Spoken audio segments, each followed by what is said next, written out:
Olá, vamos iniciar o desenvolvimento aqui do código de Huffman, ver na prática agora como que a gente vai aplicar toda essa teoria, todo esse conteúdo que nós estudamos até a aula anterior. O objetivo aqui nessas aulas agora é a gente ir desenvolvendo o código de Huffman, o algoritmo de Huffman, parte por parte, de forma bem detalhada, assim como foi apresentado na aula anterior, para que eu possa tirar todas as suas dúvidas e esclarecer bem como funciona cada etapa. Então nessa aula nós vamos fazer a tabela de frequência, lembra? Etapa 1. O primeiro passo é a gente precisa ler um texto e contar quantos caracteres tem nesse texto, construir a nossa tabela de frequência. Você vai perceber ao longo aqui dessas aulas que, para resolver esse algoritmo de Huffman, nós vamos utilizar muita coisa de tudo que nós estudamos no curso, desde lá do início. E vamos começar aqui então criando o nosso texto. E aí olha só, eu já vou iniciar aqui utilizando o operador unsigned char, vou chamar essa variável de texto e eu já vou atribuir aqui um texto a essa variável. Nesse caso aqui, para ficar parecido com o nosso exemplo,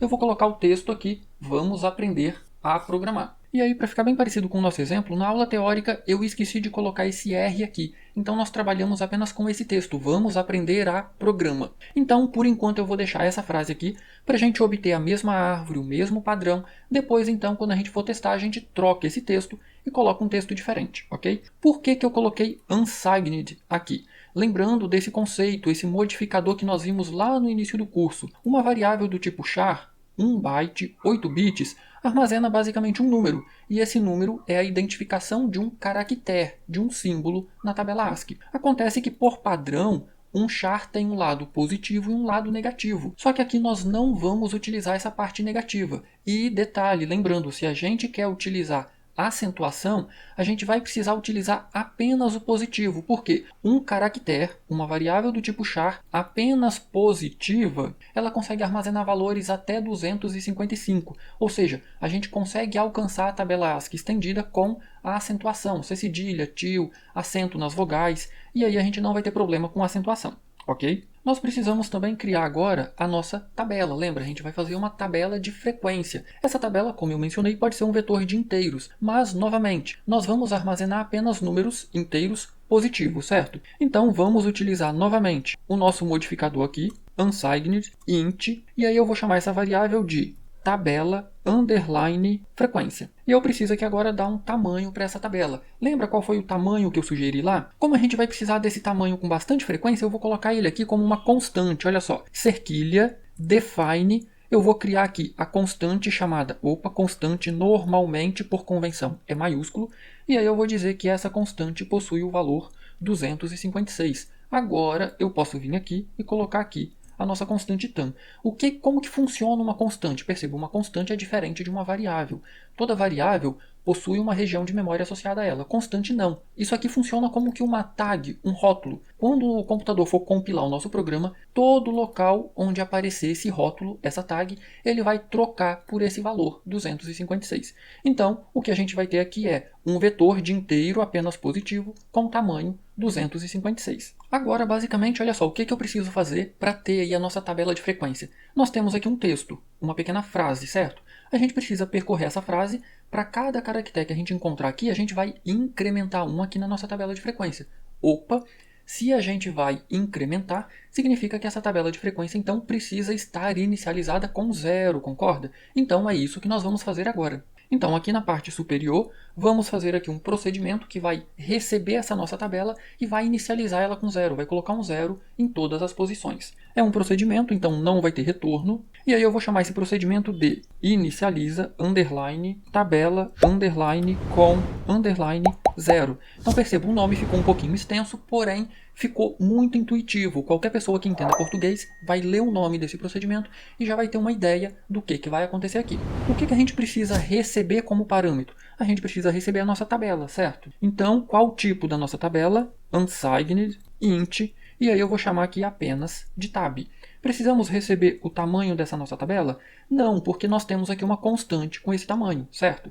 Aqui dentro agora, olha só, int i, nós vamos ter aqui uma repetição, como nós já estamos habituados a fazer.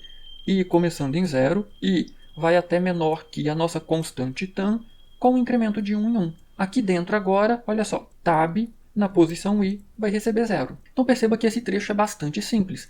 Eu fiz um procedimento que recebe a nossa tabela e para cada posição coloca 0 nessa posição. Agora, olha só, todas as posições da minha tabela já possuem o valor 0. Agora eu já posso percorrer aqui o meu texto contando então cada caractere que eu encontrar aqui. Vamos fazer então esse procedimento? Novamente é um procedimento, a gente não vai precisar de retorno, então void, e aí eu vou chamar esse procedimento de preenche, underline, vou abreviar aqui, tab, underline, frequência. E aí olha só, novamente agora eu quero preencher a minha tabela de frequência. Para preencher a minha tabela de frequência, eu preciso receber o texto que eu quero verificar, certo? Então, vamos receber esse nosso texto aqui. Tipo char, eu vou chamar de texto e ele é um vetor. Nós também precisamos receber a nossa tabela, concorda? Então, novamente, int, vou chamar de tab e também é um vetor. Agora, eu posso então percorrer o meu texto e para cada elemento desse meu texto, eu vou acessar a minha tabela e incrementar mais um nessa posição, que já possui o valor 0. Vou criar aqui uma variável i, nós vamos precisar dela, inicializada com 0. E agora, olha só, eu quero percorrer esse texto até o final, certo? Então, vamos colocar aqui uma repetição do tipo while, e aí eu vou acessar aqui o meu texto na posição i. Agora eu vou verificar aqui se esse caractere é diferente do nosso já conhecido caractere de fim de string. E muita atenção aqui, olha só. Se nós fizermos isso aqui, nós vamos identificar o final da string corretamente. Mas, se você fizer isso aqui, você não vai conseguir identificar corretamente o final da string, ok? Lembre-se, caractere é entre aspas simples. Então, aspas simples, barra invertida, 0. É isso aqui que indica o final de uma string. Vou abrir aqui um par de chaves. Temos duas chaves aqui, vamos retirar uma. Agora, olha só, eu tenho um caractere, certo? Eu quero pegar esse caractere e ir na minha tabela e contar mais um. Então, olha o acesso direto que eu mencionei que a gente consegue fazer aqui. A minha tabela em uma determinada posição mais. É isso aqui que a gente vai fazer. Porém, nós estamos habituados a sempre colocar aqui um número aqui dentro, ou uma variável numérica, certo? Porém, eu posso fazer isso aqui, olha só. Texto na posição i. Pronto. Quando a gente coloca aí texto na posição i, o que vai acontecer? O computador vai olhar, ele está acessando um vetor. Então, ele vai pegar o caractere que tem aqui, vai consultar a tabela ASCII e vai verificar qual o código, qual o número que identifica esse caractere na tabela ASCII. E ele vai utilizar esse número, então, para acessar o nosso vetor tab. Agora tem um detalhe aqui extremamente importante, olha só. O meu texto na posição i é diferente de 0, então eu vou incrementar 1 nessa posição aqui. O meu i precisa avançar, olha só, o i está em 0. Então, vamos incrementar aqui a nossa variável. Pronto, em algum momento nós vamos chegar no final da string e aí a nossa tabela vai estar completamente preenchida. A gente já pode testar esse nosso procedimento aqui, porém, para a gente testar é interessante a gente visualizar o resultado, certo? Vamos então colocar aqui mais um procedimento, void, para imprimir a nossa tabela de frequência. Então eu vou chamar esse procedimento de imprime, underline, tab, underline, frequência. Se eu quero imprimir a tabela de frequência, quem que eu preciso receber aqui? Novamente, apenas a nossa tabela. Vou chamar de tab. E é um vetor. Não esqueça de colocar aqui o par de colchetes, ok? Se você fizer apenas isso aqui, você não está recebendo um vetor, uma tabela. Você está recebendo apenas o inteiro, ok? Então, precisa ter aqui o par de colchetes. Agora, aqui dentro, nós vamos ter, então, uma repetição. Int i. Vou utilizar aqui o nosso for, o para, com o i começando em 0. E vai até menor que a nossa constante tamanho, com um incremento de 1 em 1. Aqui dentro agora vamos então imprimir a nossa tabela de frequência. Vamos colocar aqui um printf, eu vou iniciar com uma tabulação, e aí a primeira coisa que eu quero imprimir é um índice. Qual o índice que eu estou? Então eu vou colocar aqui um %d, de onde virá esse %d é o nosso i, perceba, é o índice aqui da nossa repetição. Depois do %d, vou colocar aqui um sinal de igual, eu quero imprimir agora outro número inteiro. Qual número inteiro? A quantidade que nós contamos aqui na nossa tabela. Então, vírgula, a nossa tabela na posição i. Por fim, eu quero imprimir também qual o caractere que representa essa posição.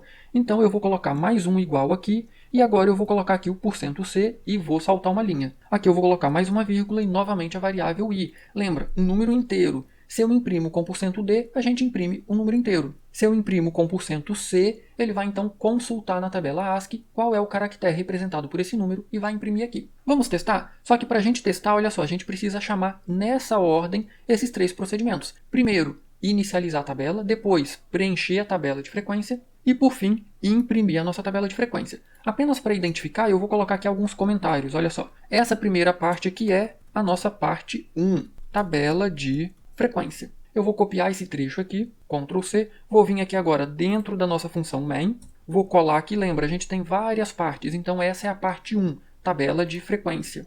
Pronto, fica melhor para visualizarmos. A primeira coisa que eu preciso fazer agora é inicializar a tabela com 0. Então aqui eu vou chamar o nosso procedimento inicializar a tabela com 0. Eu preciso enviar a minha tabela. Então vamos enviar aqui a nossa tabela de frequência. Na sequência, inicializamos a nossa tabela com 0. Agora eu preciso preencher a tabela de frequência. Então vamos chamar aqui o nosso procedimento preencher tabela frequência. Eu preciso enviar o texto e a nossa tabela de frequência. Quem é o texto? É esse texto aqui. Então vamos enviar aqui o texto e novamente a nossa tabela de frequência. Por fim, agora eu quero imprimir. Então vamos chamar aqui imprimir tabela frequência, passando aqui novamente a nossa tabela de frequência. Perceba que aqui eu estou simplesmente imprimindo. Então vamos colocar aqui um printf, vamos acrescentar aqui um printf, vou colocar aqui uma tabulação e agora eu vou escrever aqui tabela de frequência. E aí eu vou saltar uma linha. Opa, a quebra de linha não é maiúscula. Pronto. Vamos ver se vai ter algum problema ou se vai funcionar direitinho. Eu vou vir aqui em View, Logs, pronto. Vou compilar e executar aqui o meu programa. Temos um erro aqui na linha 25, ele diz que falta um ponto e vírgula. Ok, eu esqueci de colocar aqui o ponto e vírgula. Pronto. Vou compilar e executar novamente. Pronto. Temos aqui a impressão, vamos ver o que aconteceu. Perceba que a gente finalizou com 0, então não teve nenhum problema, e imprimiu até o 255. Lembra, a gente está imprimindo aqui toda a nossa tabela. Vamos ver o que aconteceu aqui? Vamos vir bem para o início. Pronto, olha só, tabela de frequência. Temos aqui um trecho todo zerado, zerado. Temos aqui o nosso Enter, olha só, que é representado pelo dígito 10. Olha só, aqui nós já temos um 3. O que é esse 3? Código 32. É o espaço que nós temos no nosso texto. Olha só, então nós temos 3 espaços no nosso texto. Qual que é a nossa frase que a gente está codificando? É essa frase aqui, olha, vamos, na verdade é vamos, não é vamos aprender a programar. Então, olha só, tem um espaço aqui, tem um espaço aqui e tem outro espaço aqui. Vamos procurar mais algum aqui que não é 0. Perceba que a maior parte da nossa tabela está completamente zerada. O V... Lembra que o V é o 86, olha só, o V maiúsculo. Então, tem um V na nossa tabela. E depois, nós temos aqui 97, que é o A. Temos 5 As. 1, 2, 3, 4, 5. Ok? Perceba que está correto. O 100 é a letra D, temos um D. O 101, 2, temos 2 S. Aqui em aprender, temos 2 S. Vamos trocar aqui a nossa frase? Vamos corrigir aqui. Vamos aprender. E aí eu vou tirar o A, pronto, e vou colocar aqui agora programação. Porém, olha só, um detalhe extremamente importante. Se você quer utilizar a acentuação, nós já vimos lá no início do curso o que você tem que fazer para utilizar a acentuação. Vamos incluir aqui mais um arquivo de cabeçalho, include locale.h, pronto. E agora, lá dentro do main, eu preciso dizer, então, que eu quero alterar a tabela, que eu quero alterar a codificação que a gente está utilizando. Então, aqui eu vou utilizar o procedimento setLocale. Olha só, setLocale. Perceba que ele já aparece aqui. Aqui, por padrão, a gente vai utilizar o primeiro parâmetro, uma constante, LC, underline ALL, essa daqui. E aqui agora a gente tem 3 possibilidades. Olha só, se fizermos apenas isso aqui, ele vai usar o padrão da linguagem C. Mas o padrão da linguagem C não está suportando a acentuação, nós já vimos isso. Não é o que eu quero. A gente pode utilizar o padrão do sistema operacional, mas, novamente, tem muita gente que utiliza o sistema operacional no idioma diferente. Ou a gente pode forçar ele a utilizar o português brasileiro. Como que a gente faz isso? Basta colocar aqui portuguese, dessa forma aqui, ok? Com P maiúsculo, terminando em SE. Ao fazer isso aqui, então, ele está preparado para utilizar a acentuação. Vamos ver se vai funcionar corretamente? Perceba que a gente já tem a acentuação aqui. Eu vou compilar e executar novamente. Pronto, imprimiu tudo. Vamos voltar lá para o início. Ok. Vamos caçar alguns caracteres. Perceba que é um pouquinho trabalhoso ficar procurando os caracteres, certo? Então a gente pode melhorar isso aqui, olha. Por que eu vou imprimir a minha tabela inteira? A gente pode imprimir apenas as posições maiores do que 0, certo? Então vamos fazer isso aqui, olha. If, vamos acessar aqui a nossa tabela na posição I e verificar se ela é maior do que 0. Então agora, olha só, eu vou indentar corretamente essa linha, pronto. Se tab na posição I for maior do que 0, significa que existe pelo menos uma ocorrência desse caractere. Então a gente vai imprimir essa linha. Olha a diferença. Eu vou compilar e executar novamente. Pronto, perceba que agora a nossa tabela está bem pequena, porque nós omitimos todas as posições que estão zeradas, que não tem ninguém. Então olha só, espaço 2, porque eu removi o A Cadê aqui o nosso texto? Olha só, eu removi o A que tinha aqui, então a gente tem apenas 2 espaços, a letra V maiúsculo, o A, o D, e aí perceba que a gente tem aqui a acentuação, olha só, o A com o tio uma vez, o C cedilha uma vez. Perceba que eles ocorrem no 231. Talvez no seu computador, dependendo da versão do seu sistema ou do sistema operacional que você está utilizando, talvez esses códigos aqui sofram alguma variação, mas não se preocupe com isso. O importante é funcionar. Existem, na verdade, diversas variações da tabela ASCII, tabelas estendidas diferentes. E aí cada versão de sistema acaba adotando uma versão de tabela diferente. Então, se você executar esse programa no seu computador e o código aqui estiver diferente, não se preocupe com isso. O importante é que exista um código numérico entre 0 e 255 para representar cada um dos caracteres, ok? Então nós finalizamos aqui nessa aula a elaboração da nossa tabela de frequência, a parte 1 da nossa solução do algoritmo de Huffman. Se ficou qualquer dúvida, já sabe, né? Posta nos comentários que eu terei o maior prazer em ajudar. No mais, deixa seu like nessa aula, se inscreva no canal para não perder as próximas aulas. E até a nossa próxima aula com a parte 2. Nos vemos lá!